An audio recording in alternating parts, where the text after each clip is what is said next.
நீங்கள் பார்த்து கொண்டிருப்பது உங்கள் ஜாஷுவா டிவி. சகல ஜனங்களுக்கும் நற்செய்தி.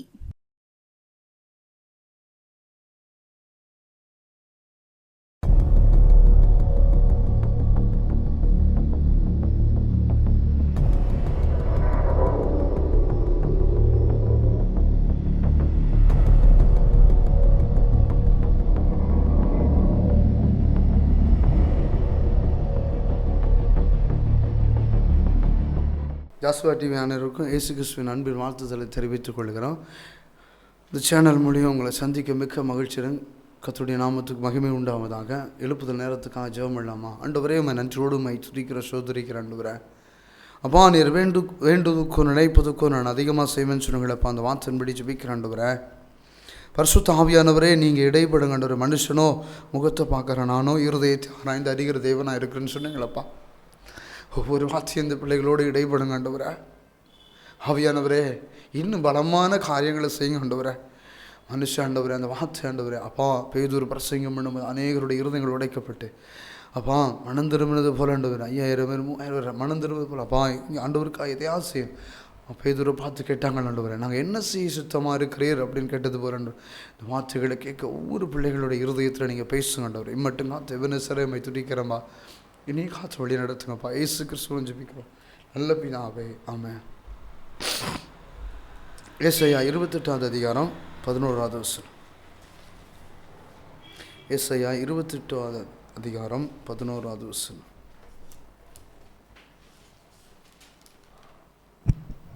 பரியாச உதடுகளினாலும் அந்நிய பாஷையினாலும் இந்த ஜனத்தோடே பேசுவார். பாருங்கள், வசனம் சொல்லுது பாருங்கள், பரியாச உதடுகளாலும் அந்நிய பாஷைனாலும் இந்த ஜனத்தோடு பேசுவேன் அப்படி சொல்லி கர்த்தருடைய வார்த்தை ஏசாயாட்டே சொல்லப்பட்டுருச்சு. அந்நிய பாஷையை பரியாச உதடுனாலும் என்னென்னா அந்நிய பாஷைன்னா கர்த்தருடைய வேதத்தில் தெளிவாக சொல்ல, அந்நிய பாஷை பேசுகிறோம் கர்த்தருடைய ரகசியத்தை பேசுகிறான்னு சொல்லி வேதம் தெளிவாக சொல்லப்படுகிறது. அந்த அந்நிய பாஷை என்னென்னா நமக்குள்ள வரங்களுக்கு அது முதல் வரம் அதுதான். அந்த அந்நிய பாஷை நம்ம பெற்றுனா அடுத்த லெவலு.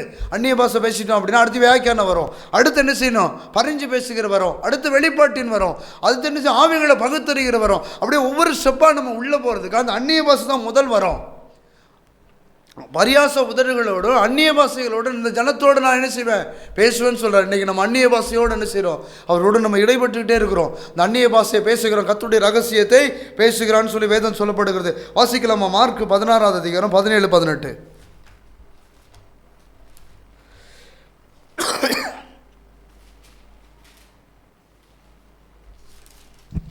மார்க் 16வது அதிகாரம் 17-18. விசுவாசிக்கிறவர்களால் நடக்கும் அடையாளங்களாவன, என் நாமத்தினாலே பிசாசுகளை துரத்துவார்கள், நவமான பாஷைகளை பேசுவார்கள், சர்ப்பங்களை எடுப்பார்கள், சாவுக்கு ஏதுவான யாதொன்றை குடித்தாலும் அது அவர்களை சேதப்படுத்தாது, வியாதியஸ்தர் மேல் கைகளை வைப்பார்கள், அப்பொழுது அவர்கள் சுஸ்தமாவார்கள் என்றார். இவ்விதமாய் கர்த்தர் அவர்களுடனே பேசின பின்பு பரலோகத்துக்கு எடுத்துக்கொள்ளப்பட்டு தேவனுடைய வலது பார்சத்தில் உட்கார்ந்தார். அவர்கள் 17வது வசனம் வாசிங்களா? விசுவாசிகளால் நடக்கும் அடையாளங்களாவன, என் நாமத்தினாலே பிசாசுகளை துரத்துவார்கள், நவமான பாஷைகளை பேசுவார்கள். விசுவாசத்தினால் நடக்கும் அடையாளங்களையும் என் நாமத்தினாலே பிசாசுகளை துரத்துவார்கள், அவமான பாஷைகளை பேசுவார்கள். பாஷைகளை பேசுவாங்க, அவமான பாஷைகளை பேசுவார்கள், நவமான பாஷைகளை பேசுவார்கள். என்னென்னா அந்த நவமான பாஷைகள்னால் அந்நிய பாஷை என்ன செய்ய, அந்த வரங்களுக்கு முதல் உதாரணமே என்ன செய்ய, அந்த அந்நிய பாஷை தான். அந்த அந்நிய பாஷை நம்ம பேசினா தான் ஆவியானவர் நம்மளோடு இடைப்படுவார். அந்த சொல்கிற வாக்கு கடங்கா பெருமூச்சோடு நான் வேண்டுதல் பண்ணுகிற தேவனாக இருக்கிறேன்னு சொல்ல, நான் ஆவியிலே நான் விண்ணப்பம் பண்ணுவேன், கருத்தோடு நான் விண்ணப்பம் பண்ணுவேன்னு சொல்லி வேதத்தில் தெளிவாக சொல்லப்படுகிறது. அந்த ஆவியோடு நான் விண்ணப்பம் பண்ணும்போது அந்த ஆவியோட அனுபவமும் அந்த கருத்தோடு விண்ணப்பம் அந்த எளியா கருத்தோடு ஜெபிக்கும் போது கருவேல பருவத்தில் கர்த்தருடைய வல்லமை வெளிப்பட்டுச்சு. அதே போல் தான் நம்ம கருத்தாக ஜெபிக்கும் போது ஆவியோடு விண்ணப்பம் பண்ணுவேன், கருத்தோடு விண்ணப்பம் பண்ணுவேன். அந்த கருத்தோடு நம்ம விண்ணப்பம் பண்ணும்போது அந்த ஜெபம் எப்படிப்பட்ட ஜெபமாக இருக்கும் அப்படின்னா, நம்ம பார்த்தீங்கன்னா அந்த காலத்தில் பார்த்தீங்கன்னா இப்போ லெட்டரவே நம்ம பார்க்க முடியல. ஒரு லெட்டர் போடுறாங்க அப்படின்னு வச்சுக்கோங்க, 6 நாள் ஆகும் என்ன செஞ்சிடும், அந்த இடத்துல வந்து சேர்றதுக்கு 6 நாள் ஆகும். அதே போல் தான் இன்றைக்கி என்ன செய்கிறோம், நம்ம மாவிஷயத்தில் ஜெபம் பண்ணோன்னா என்ன செய்ய லேட் ஆகும். அதே போல் தான் இன்றைக்கி ஆவியில் நம்ம ஜெபம் பண்ணோம் அப்படின்னா இன்றைக்கி ஒரு எஸ்எம்எஸ் ஒரு செகண்டில் போய் சேருதில்ல. அதே போல் அந்த ஆவியில் ஜெபம் பண்ணோம் அப்படின்னா ஒரு செகண்டில் அதுக்கு பதில் நான் இருக்கிறேன், ஆண்டு சொல்கிறாரு. நம்ம ஆவியில் ஜெபம் பண்ணதான் என் அனுபவத்தை நான் சொல்கிறேன். ஆண்டு சமூகத்தில் உட்காந்து நம்ம ஜெபம் பண்ணும்போது ஒரு இடத்துல நிறைய வீட்டில் வந்து கேட்பாங்க, எதனால அந்த பலவீனம்னு தெரியல, எங்கள் வீட்டுக்காரர் மறிச்சு போனார், என்ன விஷயம் அப்படின்னு தெரியல. அது மாதிரி தெளிவுபடுத்தி பேசுவார் ஆவியானவர். நம்ம ஆவியில் ஜெபம் பண்ணும்போது தெளிவுபடுத்தி, நேற்று ஒரு இடத்துல போய் நாங்கள் போய் ஜெபம் பண்ண போகிறோம். ஜெபம் பண்ண போகும்போது ஒரு வீட்டில் போய் ஜெபம் பண்ணுறோம். ஜெபம் பண்ணும்போது அந்த வீட்டில் சொல்கிறாங்க, எங்கள் வீட்டுக்காரர் இறந்து போனாங்க, இறந்து இப்போ என்ன 8 மாதம் ஆச்சு, என்ன பண்ணுறதுன்னு தெரியல, நான் ஒருத்தர் மட்டும்தான் இருக்கேன். என் பையன் என்ன செஞ்சிட்டான், திருப்பூரில் கல்யாணம் முடிச்சு அங்கே செட்டில் ஆகிட்டேன். என் மருமகன் என் வீட்டுக்கு வரமாட்டேக்கான். ஒரே பையன், ஒரு பொம்பளை பிள்ளை வந்து இறந்துருச்சு. அப்போ ஆண்டவர் சொல்கிறார், 32 வருஷம் கட்டு அப்படின்னு சொல்லி ஆவியானவர் பேசினார். அந்த கட்டில் தான் மறிச்சிருக்கிறாங்க, ஆவியின் போராட்டம், அதனால மரணத்துக்கு நேரம் வந்துருச்சு அப்படின்னு சொல்லி ஆவியானவர் தெளிவாக பேசுகிறாரு. நம்ம அந்நிய பாஷையில் ஜெபம் பண்ணும்போது ஆவியானவர் சொல்கிறாரு, அந்த பொண்ணு இறந்து 18 வருஷம் ஆச்சு, நான் ரட்சிக்கவே படலை, ரட்சிக்கப்பட்டு 10 வருஷம் தான் ஆகுது. அந்த பொண்ணுக்கு என்னென்ன செஞ்சிச்சு, அந்த பிள்ளை 18 வயசில் இருந்துச்சு, அது மாதிரி அந்த பிள்ளை இறந்து 18 வருஷம் ஆச்சு. அதே மாதிரி இந்த பிள்ளைக்கு என்னென்ன செஞ்சிச்சு, அந்த பிள்ளை என்ன சிச்சுவேஷனில் இருந்துச்சு, மறிக்கும் போது என்ன பலவீனத்தோடு இருந்துச்சு அப்படிங்கிறது ஆண்டவர் தெளிவாக பேசுகிறாரு. பேசி இப்படி இருக்குது, இப்படி இருந்துச்சு அப்படின்னு அந்த அம்மாட்ட பேசுகிறாரு. பேசும்போது ஆவியானவர் இப்படி சொல்கிறாரு, அதெல்லாம் உண்மையாமா அப்படின்னு. தம்பி நீங்கள் சொன்ன மாதிரியே கரெக்டாக ஆண்டவர் வெளிப்படுத்தின மாதிரி இந்த காரியம் உண்மை. என் பொண்ணு என்ன செய்ய மறிக்கும் போது இன்னொன்ன மாதிரி பலவீனத்தோடு, இன்னொன்ன கஷ்டத்தோடு, இந்த தொந்தரவோடு தான் என் பொண்ணு இறந்தா அப்படின்னு சொல்லி ஆண்டவர் பேசினார். அதே போல தான் என்ன செஞ்சார், அவங்க வீட்டுக்காரர் இறந்து போகும்போது ஆண்டவர் சொல்கிறார், 3 மாதத்துக்கு முன்னாலே அந்த ஸ்பிரிட்டோட என்ன அந்த தாக்கம் இவனுக்குள்ளே நான் வெளிப்படுத்தி காமிச்சேன். கைகள் வேதனைகளையும் சரீரத்தின் சோர்வுகளையும் என்னென்ன வேதனைகளை சரீரத்தில் கொடுத்துச்சோ இந்த வேதனைலாம் இருந்துச்சு 3 மாதத்துக்கு முன்னாலே. அப்போவே நீ என்ன செய்ய ஆவியில் ஜெபம் பண்ணி தான் என்ன செய்ய நான் விடுதலை தந்திருப்பேன் அன்னு சொல்கிறாரு. நான் ஆவியோட என்ன செய்யலை, நான் ஜெபம் பண்ணலை அப்படிங்கிறது தான் என்ன செஞ்ச இந்த விஷயம். அப்போ அந்த இடத்துல போய் ஆவியானவர் தெளிவாக பேசுகிறார். என்னன்னா இப்படி தான் இருந்து அவங்க வீட்டுக்காரர் மறிச்சிருக்கிறாரு, ஆண்டவர் தெளிவாக சொல்கிறார். அதுக்கு பிறகு சொல்கிறாரு, 3வது என்ன செய்ய அந்த 32 வருஷம் கட்டு, அது 3வது ஒன்று பிடிக்குது அப்படின்னு சொல்கிறார். அவங்க எப்படி நம்புவாங்க, நல்லா தானே இருக்கிறாங்க, சொன்னால் நம்ப மாட்டாங்களே. அப்போ ஆண்டவர் சொல்கிறாரு, நீ அவங்கள முழங்கால போட்டு நீ ஜெபம் பண்ணு. அப்போ அந்த 32 வருஷம் கட்டி ஜெபம் பண்ணு. அப்போது ஆண்டவர் சொல்கிறாரு, அவள் அலக்கழிக்கும் அந்த ஸ்பிரிட்டு அப்படின்னு சொன்னார். அதுக்கு பிறகு கட்டி நான் 1 செகண்டு தான் ஜெபம் பண்ணியிருக்கேன். இயேசுவின் நாமத்தினால அந்த 32 வருஷ கட்டுகளை முறிக்கிறேன்னு சொன்னது அவள் தான் மயங்கி கீழே விழுந்துட்டாங்க. அவங்க நிதானமே இல்லை, ஒரு 2 நிமிஷம் நிதானமே இல்லை. அதுக்கு பிறகு என்ன செஞ்சுருக்காங்க, 10 நாள் சாப்பிடாமல் இருந்தால் அப்படி இருக்கும், அந்த மாதிரி களைப்பில் தான் எந்திரிச்சு உட்காந்தாங்க. அப்பா இப்போ உங்களுக்கு என்ன தெரியுது அப்படின்னு சொல்லி கேட்டேன். தம்பி ரொம்ப டயர்டாக இருக்குது, என்ன பண்ணுறதுன்னு தெரியல அப்படின்னு. அப்போ தான் விளக்கமாக சொன்னேன், இந்த மாதிரி இப்படிமா உங்களுக்கெல்லாம் அந்த ஸ்பிரிட் என்ன செய்யுது, உங்கள் வீட்டுக்காரன் மரணத்துக்கு நேரம் கொண்டு போன அந்த ஸ்பிரிட் என்ன செய்யுது, உங்களையும் மரணத்துக்கு நேரம் என்ன செய்யுது ஆயத்தமாக்கிக்கிட்டு இருக்குது. இந்த கட்டை உடைச்சா தான் என்ன செய்யும் சரியாகும், இல்லைன்னா சரி. அதுக்கு பிறகு தான் ஜெபம் பண்ணணும். அப்போ ஒரு நாள் எங்கள் வீட்டில் ஜெப கூட்டு வைக்கணும் தம்பி அப்படின்னு சரின்னு சொல்லிட்டு அவங்கள ஜெபம் பண்ணி அடுத்த அளவுக்கு பாதிக்காதபடிக்கு என்ன செஞ்சு வச்சுட்டதுக்கு ஒரு நாள் அவங்க வீட்டில் போய் ப்ரேயர் பண்ணோம். அப்போ ஆண்டவர் பாருங்கள் ரகசியங்களை வெளிப்படுத்துகிற தேவனாக இருக்கிறாரு. அதான் சொல்கிறாரு, ஆவிகள் அந்த இடத்துல பாருங்கள் வெளிப்பாடை கொடுக்குறாரு, ஆவிகளை பகுத்தறிகிற வரங்கள் வெளிப்படுது. அதுக்கு பிறகு நினைச்சாரு நடக்கிற காரியங்களை வெளிப்படுத்துகிறாரு. இதுதான் மரணத்துக்கு நேரானது அப்படின்னு சொல்லி கத்த சொல்கிறார். இவன் மறிச்ச உடனே அடுத்த பையனை வாரிசே இல்லாதபடிக்கு என்ன செஞ்சுக்கிறான் வச்சுருக்கிறாங்க அப்படின்னு சொல்லி ஆவியான. அப்போ என்னென்னா நம்ம என்ன செய்யணும் அப்படின்னா, நம்ம ஆவியில் ஜெபம் பண்ணும்போது அதுக்கு உடனே பதில் 5 நிமிஷம்தான் இவ்வளோ காரியங்களை வெளிப்படுத்தி அந்த வீட்டில் ஜெபம் பண்ணிவிட்டு வெளியே இறங்கிட்டோம். அப்போ ஆண்டவர் என்ன ஆவியில் ஜெபம் பண்ணும்போது இவ்வளோ தூரம் ஆவியலங்க ஆவியான நமக்கு வெளிப்படுத்துகிறாரு. அந்த அந்நிய பாஷை அந்த வரங்கள் என்ன செய்யும், ஆவியில் வரங்களை நாடுங்கள் அப்படி சொல்லி பவுல் சொல்கிறாரு. நான் அநேக 1000 பாஷைகளை பேச, இன்னும் பல 1000 பாஷைகளை பேச நான் விரும்புகிறேன்னு சொல்கிறாரு. நான் நிறைய பாஷைகளை பேசுகிறேன், இன்னும் பல 1000 பாஷைகளை பேச விரும்புகிறேன், நான் இன்னும் பாஷைகளை பேச விரும்புகிறேன்னு சொல்கிறாரு. அன்றைக்கி விசேஷமான வல்லமை வெளிப்பட்டது. பவுலுக்குள்ளே வெளிப்பட்ட காரியம் என்னென்னா, அந்த பாஷைகளோட வல்லமை வெளிப்படுது. அந்த அநேக பாஷைகளை பேசும்போது பைபிளில் வசனங்களை நம்ம வாசித்து பார்க்கும்போது பவுலின் கைகளில் விசேஷித்த வல்லமை வெளிப்பட்டதுன்னு சொல்லி தான் வேதத்தில் வாசிக்கிறோம். இங்கேயும் என்ன செய்ய தேசத்தை கலக்கிறவர் வளர்ந்துருக்கிறார்கள்னு சொல்லி வேதத்தில் பார்க்குறோம். பவுலை பார்த்தோன்னு அப்படி சொல்லியிருக்கிறாங்க. அப்போ அதே போல் தான் ஆண்டவர் நம்மளோட வெளிப்படணும், அந்த அபிஷேகம் அந்த வரங்களை நமக்குள்ளே வெளிப்படணும். அப்படின்னா அந்த அந்நிய பாஷைக்குள்ளே நம்ம போகும்போது ஆவியானவர் நம்மளோட பலத்த காரியங்களை செய்கிறதுக்கு ஒரு வல்லமை உள்ள தேவனாக இருக்கிறார். வாசிக்கலாமா? 1 கொரிந்தியர் 12வது அதிகாரம் 10வது வசனம்.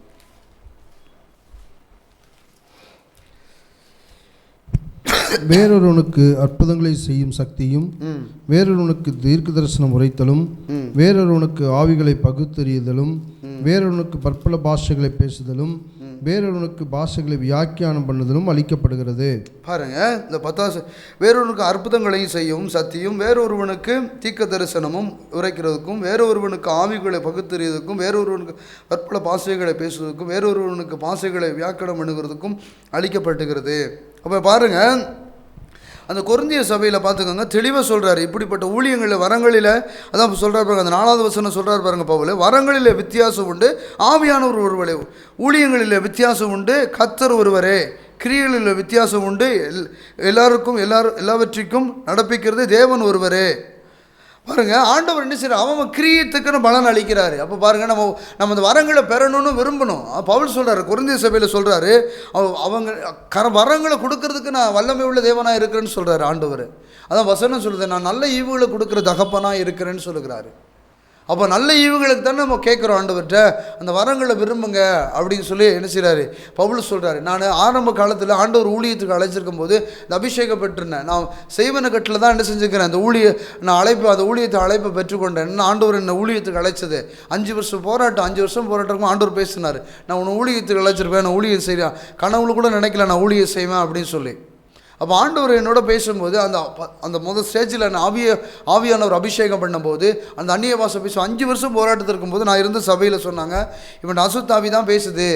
நான் இந்த இடத்துல இந்த பரிசுத்தாவி வல்லமையை பெற்றப்பட ஊழியத்துக்கு ஒப்பு கொடுத்தோன்னா ஆண்டவர் பரிசுத்தாவின் வல்லமையாக நிரப்பும் போது ஆவியானவர் பேசும்போது நிறைய நான் வாக்கு கடங்காக பெருமிச்சு. அப்போ நான் போகும்போது எனக்கு அந்த ஊழியக்காரங்க கேட்டாங்க, என்கிட்ட ஒரே ஒரு வார்த்தை கேட்டாங்க, உன்ட்ட அசுத்தாவி தான் பேசுது, உன்ட்ட அந்நிய பாஷை கிடையாது, ஆவியானோட இல்லை அப்படின்னு சொல்லிட்டாங்க. ரொம்ப மனசு கஷ்டமாக இருந்துச்சு. நானும் ஒரு 5-6 ஊழியக்காரங்கிட்ட போய் ஜோம் பண்ணி பார்த்தேன். நான் ஜோம் பண்ண போகிற ஊழியக்காரங்கிட்டலாம் அப்படின்னா நான் அந்த இடத்துல செக் பண்ண போயிருப்பேன், ஆவியானவர் இல்லை அசுத்தாவியா அப்படின்னு செக் பண்ணும்போது அவங்களே கூப்பிட்டு, நான் அவங்கள்ட்ட சொல்லங்களே அவங்களே கூப்பிட்டு, ஆவியானவர் உன்னோட நல்லா ரீட் பண்ணுறாரு, விட்டுறாதீங்க, நல்லா ஆவியில் நிரம்புங்க, விட்டுறாங்க, ஆவியானவர் உங்களை நிரப்புறாரு தம்பி அப்படின்னா. நான் அதை செக் பண்ணுறதுக்கு தான் வந்திருக்கிறேன் அப்படின்னு சொல்லி ஒரு 3 ஊழியக்காரங்கிட்ட இப்படி போயிருந்தேன். அப்போ அவங்கள அப்படியே கூப்பிட்டு சொன்னாங்க, அப்போ இப்படிலாம் இருக்குது அப்படின்னு சொல்லிட்டு நான் அப்போ அந்த ஊழியக்காரங்கிட்ட என்னை கூப்பிட்டு ஜெபம் பண்ணாங்க. நான் அந்த 5 வருஷம் நான் இருந்தேன்ல, அந்த ஊழியக்காரங்கிட்ட இருக்கும்போது அவங்க சொன்னாங்க, இல்லை நீ உன் அசுத்தாவி தான் இருக்குது அப்படின்னு சொல்லி பேசும்போது அப்போ சொன்னாங்க, நீ அந்நிய பாஷை பேசுகிற, அந்த அந்நிய பாஷைக்கு அர்த்தம் தெரியுமான்னு கேட்டாங்க. ஆரம்ப ஸ்டேஜில் அந்த அர்த்தம் தெரியாது எனக்கு, நான் அந்நிய பாஷை பேசுவேன்னா எனக்கு அர்த்தம் தெரியாது. அதுக்கு பிறகு அந்த அந்நிய பாஷைக்குள்ள அர்த்தம் என்ன அப்படின்னு சொல்லி பார்த்தீங்கன்னா எனக்கு தெரியல. அப்போ இது எப்படியாவது நம்ம கற்றுக்கிறணும், எப்படியாவது அந்த அந்நிய பாஷையை பெற்றுக்கொள்ளணும், அந்த வரங்களை பெற்றுக்கொள்ளணும் அப்படின்னு சொல்லி எஸ்ஐகே பிரான்சிஸ் இந்த ஐயாவோட புக்கு அந்நிய பாஷையும் அற்புத வாசலும்னு சொல்லி ஒரு புக்கு இருக்குது. அந்த புக்கை வாங்கி படிச்சிருக்கிறேன், கொஞ்சம் படிச்சிருக்கிறேன். ஒரு ஊழியக்காரங்க கையில், ஒரு உடன் ஊழியக்காரன் கையில் இருந்துச்சு. அது ஒரு ஊழியக்காரன் கையில் இருந்து ஒரு உடன் ஊழியக்காரன். அப்போ அந்த ஊழியக்காரங்க கைக்கு வந்த உடனே என்ன செஞ்சாங்க, அந்த புக்கை தேடி பார்த்தோன்னே அந்த புக்குங்க என்ன அப்படின்னு பவுல் என்ன வாங்கிட்டு போயிட்டார். அந்த புக்கு அவங்ககிட்ட இருக்கவே கூடாதுன்னு சொல்லி வாங்கிட்டாங்க. நான் அந்த புக்கு வேலை மணக்கிட்டு என்ன செஞ்சேன், தேனியில் ஒரு தடவை மீட்டிங் போட்டிருந்தாங்க எஸ்ஐகே பிரான்சிஸ், இந்த பொங்கல் டைம் அந்த மீட்டிங்கில் போய் அந்த புக்கு 200 ரூபா கொடுத்து வாங்கி அந்த புக்கு ஃபுல்லாக படித்து அந்த வாரத்தை உள் வாங்கி எப்படியாவது அந்த வல்லமைகளையும் பெற்றுக்கொள்ளணும் அப்படிங்கிற ஒரு வாஞ்சை எனக்குள்ளே வந்துச்சு. அதுக்கு பிறகு தான் இன்றைக்கி அந்நிய பாஷை அபிஷேகம் எல்லாத்தையும் பெறப்பட்டு அந்த வெளிப்பாட்டில் வரோம் வல்லமை. அந்த புக்கை படித்து முடிச்சுக்க எனக்கு அவ்வளோ ஒரு பாரம், விட்டுறக்கூடாது, இன்றைக்கி வல்லமையை பெற்றுக்கொள்ளணும், வரமுகளை பெற்றுக்கொள்ளணும், ஜெபம் பண்ண ஆரம்பித்தார். ஆவியானவர் பேச ஆரம்பித்தார். இன்றைக்கி அடுத்தவங்க அந்நிய பாஷை பேசுகிறாங்கன்னா என்ன பேசுகிறாங்க அப்படிங்கிற அர்த்தம் சொல்லத்தக்க ஆவியானவர் என்ன செஞ்சார், நிரப்புனார். அதே போல் தான் என்ன செய்ய வசனம் தெளிவாக சொல்கிறது, அந்நிய பாஷை பேசுகிறவன் அதுக்கு அர்த்தம் சொல்லத்தக்க என்ன செய்யலாம், அர்த்தம் சொல்லணும். அர்த்தம் சொல்லலை அப்படின்னா எனக்கு அந்நியனாக இருப்பேன்னு சொல்லி வசனம் சொல்லப்படுது, கொரிந்தியரில் சொல்லப்படுகிறது. அதே போல தான் நம்ம அந்நிய பாஷை பேசணும், முற்றிலும் தேறினவர்களாக மாறுங்கன்னு சொல்லி பவுல் என்ன கொரிந்தியர் சபைக்கு சொல்கிறாரு. நம்ம ஒவ்வொரு நாளும் என்ன செய்யணும், தேறணும். என்ன செய்யணும், நம்ம இன்றைக்கி பார்த்துக்கோங்க, ஒரு 12 வருஷம் 20 வருஷம் அந்நிய பாஷை பேசிகிட்டே இருப்பாங்க, அடுத்த லெவலுக்குள்ளே போயிருக்க மாட்டாங்க. அடுத்த லெவலுக்குள்ளே நம்ம மாறணும். முழங்கால் அளவு இல்லை, அடுத்து நீச்சலாலும், அடுத்து முழங்கால் அளவு, அடுத்து முட்டுக்கு, அப்படியே கொஞ்சம் ஒவ்வொரு ஸ்டெப்பாக மாறணும். நம்ம அந்நிய பாஷை பேசிட்டோம், அடுத்து வியாக்கியானம் பண்ணணும், அடுத்து ஆவிகளை பகுத்தறியணும், அப்படியே அந்த வாரத்துக்குள்ள தீர்க்க தரிசனம் உரைக்கணும். அதான் வசனம் சொல்லுது, அந்நிய பாஷை பேசுகிறவன் அதுக்கு அர்த்தம் சொல்லலை அப்படின்னா தீர்க்க தரிசனம் உரைக்கிறோம், அதுலேயும் மேலானவன் சொல்லி வேதம் சொல்லப்படுது கொரிந்தியரில். அப்போ நம்ம என்ன செய்யணும், ஒவ்வொரு விஷயத்திலும் நம்ம அடுத்த லெவலுக்குள்ளே கொண்டு போகணும். நம்ம என்ன செய்யணும், சபைக்குள்ளே இந்த ஆவியில் நிரம்பும் போது மட்டும் இந்த அந்நிய பாஷை பேசுகிறோம். ஆவியில் நிரம்பும் போது மட்டும் இன்றைக்கி பார்த்துக்கோங்க, வசனம் தெளிவாக சொல்லப்படுகிறது, தீர்க்க தரிசனம் இல்லாத சபை சீர்கெட்டு போகும். நான் நிறைய பேர்கிட்ட கேள்விப்பட்டிருக்கிறேன். சொல்லுவாங்க, நான் இவ்வளவு தீர்க்க தரிசனம், நான் ஒரு இடத்துல ஜெபம் பண்ண போனேன்னா ஆண்டவர் வெளிப்படுத்துவார், உங்களுக்குள்ள தீர்க்க தரிசனம் வர வச்சுருக்கிறார்ல, நீங்கள் அதை பயன்படுத்த வேண்டியதானே, எதுக்கு இப்படி இருக்கிறீங்க? எங்கள்கிட்ட பேசுன மாதிரி உங்கள்கிட்ட பேசுகிற மாதிரி ஆண்டவர் வெளிப்படுறாரே, நான் ஜெபம் பண்ணும்போது ஆவியானவர் வெளிப்படுத்துகிறாரு அப்படின்னு சொல்லும்போது, நான் சபைக்குள்ளே அசுத்தாவின்னு சொல்லிடுறாங்க. இப்படி நிறைய சபைக்குள்ளே என்ன செய்கிறாங்க அப்படின்னா, ஊழியக்காரங்களோட அதிக பாஷைகளை பேசிட்டாங்க, அதிகமாக ஆவியில் நிரம்பிட்டாங்கன்னா அசுத்தாவி இருக்குது, அலருது அப்படின்னு சொல்லிடுறாங்க. அப்படியே மடங்கடிக்கப்பட்டு அநேக ஜனங்கள் இன்றைக்கி எழும்ப முடியாமல் நிறைய பேர் இருக்கிறாங்க. ஆனால் நிறைய இடத்துல கேள்விப்பட்டிருக்க நிறைய எனக்கு அனுபவங்களை நாங்கள் பார்த்துருக்குறோம். அதேமாதிரி ஆவியானவர் நம்மளோட இடைப்படணும் அப்படின்னா அவங்களெல்லாம் எதிர்பார்க்காதீங்க. நீங்கள் உட்காந்து அந்த கொரிந்தியர் 14-15 வாசித்து பார்த்தீங்கன்னா தெரியும், அந்த வரங்களை குறித்து பவுல் தெளிவாக எழுதியிருக்கிறார். நான் ஆவியோடு விண்ணப்பம் பண்ணுவேன், கருத்தோடு விண்ணப்பம் பண்ணுவேன், நான் ஆவியோடும் பாடுவேன், நான் கருத்தோடும் பாடுவேன் அப்படின்னு சொல்கிறாரு. அந்த ராகம் பார்த்திங்கன்னா, ஆவியில் நம்ம பாட்டு படிக்கும்போது பார்த்திங்கன்னா அன்பு கூறுவேன் அப்படின்னு சொல்லி பாட்டு படித்தா அந்த ராகமும் அதே மாதிரி அன்பு கூறுவேன் தமிழில் படிக்கும்போது அந்த அந்நிய பாஷையில் படிக்கும் அதே ராகத்தில் வரும். பாஷை வேணால் வேறு மொழி வேறையாக இருக்கலாம், அந்த அந்நிய பாஷை அப்படியே அந்த ராகம் ஒன்று போல் வரும். அப்போவே உங்களுக்கு தெரியும், நீங்கள் படிக்கும்போதே என்ன செய்வாங்க, அந்நிய பாஷையில் நீங்கள் படிக்கும்போது இந்த பாட்டு படிக்கிறாங்க அப்படின்னு தமிழில் நம்மளால் உணர முடியும். ஆவியான நம்மளோட அப்படி ரீட் பண்ணுற தேவனாக இருக்கிறாங்க. அது வரத்தை நாடுங்கள் அப்படின்னு பவுல் சொல்கிறாரு. நம்ம ஒவ்வொரு நாள் வரோம். இன்றைக்கி வர்ற காலத்தில் நமக்கு வரங்கள் முக்கியங்க. மரம் என்ன முக்கியம்னா, இன்னொரு காலத்தில் ஜெபம் பண்ண முடியாது, பைபிள் வாசிக்க முடியாது, அப்படி ஒரு நெருக்கம் வரப்போகுது. நம்ம குடும்பங்களை காப்பாற்றி கொள்ளணும் அப்படின்னா நமக்கு வரம் தேவைங்க. இன்றைக்கி ஒரு ஊழியக்காரன் ஜெபம் பண்ணணும், ஒரு ஊழியக்காரி ஜெபம் பண்ணணும். அந்த ஒன்று வர காலத்தில் நினச்சியோ வசனமே கிடைக்காது, ஊழியக்காரங்க கிடைக்க மாட்டாங்க. அப்போ நம்ம அந்த வரங்களை பெறும்போது, அந்த வரங்கள் நம்ம மேலே அந்த ஆவி ஊற்றப்படும் போது நம்ம குடும்பத்துக்கும் நமக்கு புரோஜனமாக இருக்கும், நம்ம இருக்கிற கிராமங்களுக்கும் ஒரு புரோஜனமாக இருக்கும், நம்ம இருக்க தேசங்களுக்கும் அது புரோஜனமாக இருக்கும். வாசிக்கலாமா? கொரிந்தியர் 14:18. உங்கள் எல்லாரிலும் நான் அதிகமாய் பாஷைகளை பேசுகிறேன், இதற்காக என் தேவனை ஸ்தோத்திரிக்கிறேன். பாருங்க, உங்களோட நான் அதிகமாக பாஷைகளை பேசுகிறேன், நான் ஆண்டவர் என்ன செய்யணும் ஸ்தோத்திரிக்கிறேன். இப்போ பாருங்கள், நான் அதிகமாக பாஷைகளை பேசுகிறேன்னு சொல்கிறார் பவுல். அதிகமாக பாஷைகளை பேசணும். நம்ம அதிகமாக அந்நிய பாஷை பேச பேச பேச ஆவியானவர் நம்மளை ரீட் பண்ண அந்த பாஷைகளை புதிய பாஷைகளை தந்துக்கிட்டே இருப்பார். நம்ம என்ன சர்ச்சில் போய் ஆவியில் நிரம்புறதோடு விட்டுடுறோம். நம்ம அந்த அந்நிய பாஷை பேச பேச பேச ஆவியானவர் ரீட் பண்ணி கொண்டு போய்கிட்டே இருப்பார். ஆவியானவர் என்ன செய்வார், இதுதான் வழின்னு சொல்லி போதிப்பார். அதுதான் அந்த வசனம் சொல்லுது பாருங்கள். ஒருத்தனுக்கு போதிக்கிறவரும், ஒருத்தனுக்கு வியாக்கியானம் பண்ணுகிறவரும், ஒருத்தனுக்கு தீர்க்க தரிசனம் உரைக்கிறவரும், ஒருத்தனுக்கு அற்புதங்களை அடையாளம் செய்கிறவரும். அந்த வரம் செயல்படணும். நீங்கள் அந்நிய பாஷை பேசணும், ஆவியில் நிரம்பணும். ஆவியில் நிரம்பி அந்த அந்நிய பாஷை பேசிக்கிட்டே இருக்கும்போது தான் நீங்கள் துதிக்கும் போது அந்த அந்நிய பாஷை வந்துக்கிட்டே இருக்கும். நீங்கள் துதிக்க ஆவியான நிரப்பிக்கிட்டே இருப்பார். அடுத்த லெவல் கொண்டு போய்ட்டு நம்ம மட்டும் இந்த வாரத்தில் ஞாயிற்றுக்கிழமை துதிக்கிறதோடு சரி, ஆவியில் நிரம்புறதோடு சரி, அதுக்கு பிறகு வீட்டில் நிரம்புறது கிடையாது. நம்ம வீட்டில் நிரம்பணும். எந்த சமயத்திலையும் ஆவியோடு விண்ணப்பம் பண்ணுவேன், கருத்தோடு விண்ணப்பம் பண்ணுவேன் அப்படின்னு சொல்லி பவுல் சொல்கிறார். அப்போ எந்த சமயத்திலையும் நைட்டு 1 மணிக்கு எந்திரிச்சாலும் சரி, 2 மணிக்கு எந்திரிச்சாலும், 4 மணிக்கு எந்திரிச்சாலும் சரி, ஒரு மனுஷன் எனக்கு ஜெபம் பண்ணணும்னா ஆவியில் நிரம்பி நம்ம ஜெபம் பண்ணும்போது உடனே கிரியைகளை நடப்பிக்கப்படும், உடனே சுகமளிக்கிற வல்லமை வெளிப்படும், உடனே அற்புதம் அடையாளம் நடக்க வல்லமை வெளிப்படும். அப்போ ஆண்டவர் எதற்காக முன்குறித்திருக்கிறாரோ அந்த வல்லமை வெளிப்படுறதுக்கு தான். அன்றைக்கி ஆதி திருச்சபையில் பார்த்தீங்கன்னா கர்த்தருடைய பிரசன்னம் அப்படி வெளிப்பட்டுச்சு. வரங்களும் வல்லமைகளும் இன்றைக்கி அநேக சபைகளில் அப்படி இல்லை. அப்படி இல்லை.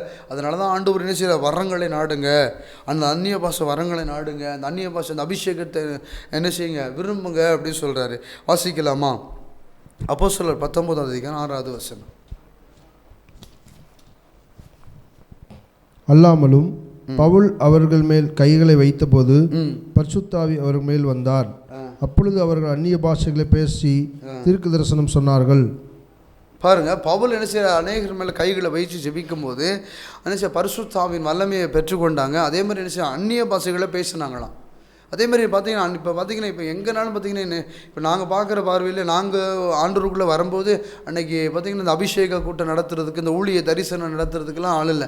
இப்போ பார்த்திங்கன்னா நிறையா என்ன செய்கிறாங்க, தரிசனம் அந்த எழுப்புதலை குறித்து பேசும்போது எழுப்புதல்னாலே தரிசனம் தான், எழுப்புதல்னாலே இந்த அபிஷேகம் தான், எழுப்புதல்னாலே அந்த அக்னி தான். ஏன்னா அந்த மாதிரி அனாயிட்டிங்குள்ளே நடத்துறதுக்கு நிறைய இப்போ அனாயிட்டிங் ப்ரேயர் நடத்துறதுக்கு என்ன செய்கிறாங்க, நிறைய என்ன செய்கிறாங்க. இன்றைக்கி சபைக்குள்ளே அனாயிட்டிங்கில் கொண்டு போகணும், இன்றைக்கி அபிஷேகத்துக்குள்ளே கொண்டு போகணும், வரங்களுக்குள்ளே கொண்டு போகணும் அப்படின்னு சொல்லி இன்றைக்கி அநேக மீட்டிங் நடத்துகிறாங்க. இன்றைக்கி பெரிய பெரிய ஊழியர்கள் எல்லா இடத்துலையும் போய் தலையை கொடுத்துடக்கூடாது. நம்ம எல்லா இடத்துலையும் போய் என்ன செய்கிறாரு, நமக்கு தெரியும் இவங்களோட ஆவியானவர் இருக்கிறார், இவங்களோட கர்த்தர் ரீட் பண்ணுறாரு. இன்றைக்கி நிறைய என்ன செய்கிறாங்க, பெரிய பெரிய ஊழியக்காரங்களை கூப்பிட்டு என்ன செய்கிறாங்க, அனைட்டிங் ப்ரேயர் நடத்துகிறாங்க. அப்போ அந்த ப்ரேயரில் நம்ம போய் அட்டன் பண்ணும்போது ஆவியானவர் நம்ம மேலே பலத்த காரியங்கள் நடத்துகிறார். அதான் பின்மாறி மழைக்காக என்ன செய்யுங்க, வேண்டிக் கொள்ளுங்கன்னு சொல்லி வேதம் தெளிவாக சொல்லப்படுகிறது. அந்த பின்மாறி மழை என்ன செய்யணும், நம்ம மேலே ஊற்றப்படணும். அந்த முன்மாறி மழை ஊற்றப்படணும், பின்மாறி மழை நம்ம மேலே ஊற்றப்படும் போது தான் அந்த அந்நிய பாஷை அபிஷேகம் நமக்குள்ளே வெளிப்படும். நம்ம ஜெபம் இல்லாமல் அந்த வரங்களை நாடுங்கன்னு சொல்லி பவுல் தெளிவாக சொல்கிறாரு. நம்ம வரங்களில் என்ன செய்யணும், முற்றிலும் தேறினர்களாக இருக்கணும். தேறி என்ன செய்யணும், ஆண்டவருக்காக எழும்புற பிள்ளைகளாக மாறணும். ஜெபம் இல்லாமா, ஆண்டவரே உங்கள் நன்றியோடு உங்களை துதிக்கிறேன், சோதரிக்கிறேன். ஆண்டவரே